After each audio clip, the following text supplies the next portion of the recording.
Coucou, c'est Victoria. Bon, j'ai appris que c'était pas toujours super pour la planète de fabriquer des vêtements. Alors, j'ai voulu demander à Petit Bateau s'ils avaient réfléchi à des solutions. Suivez-moi. Bonjour Victoria. Bonjour, monsieur Jean-Marc. Tu as entièrement raison. L'industrie textile n'est pas neutre pour l'environnement. Elle consomme pas mal d'eau et aussi pas mal d'énergie qui rejette du CO2 dans l'atmosphère.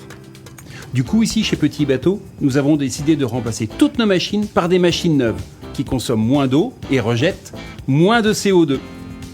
En 2025, nous aurons réduit notre consommation d'eau de 30% et nos émissions de CO2 de 50%. Et en 2030, moins 95%. Tu te rends compte ?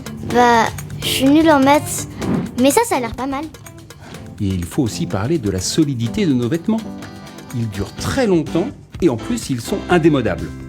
Du coup, ils connaissent plusieurs propriétaires. Ils passent de petits frères en petites sœurs, de cousins en cousines. C'est écologique mine de rien. C'est ce qu'on appelle la seconde main.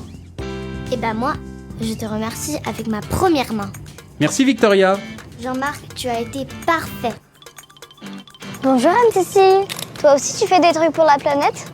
Oui, une chose très simple et très compliquée à la fois. On cherche des solutions pour supprimer tout le plastique. Ici, on a déjà supprimé les cintres de transport en plastique, les enveloppes de livraison e-commerce en plastique. Maintenant, on s'attaque aux autres emballages.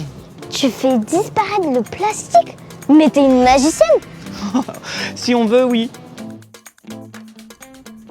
Avec toutes ces bonnes nouvelles, j'ai l'impression que l'horizon est plutôt pas mal chouette.